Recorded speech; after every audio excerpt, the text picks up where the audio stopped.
ज्या क्षणी मला कॅन्सर असल्याचे निदान झाले, त्याच क्षणी माझ्या पतीने घटस्फोटासाठी अर्ज केला, कारण त्याला नर्स बनण्याची इच्छा नव्हती.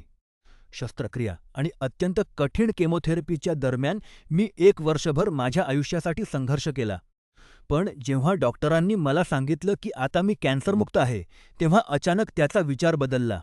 तो घटस्फोटाची याचिका मागे घेण्याचा प्रयत्न करू लागला. जणू काही मी आता त्याच्यावर ओझं नाहीये म्हणून सर्व काही ठीक आहे.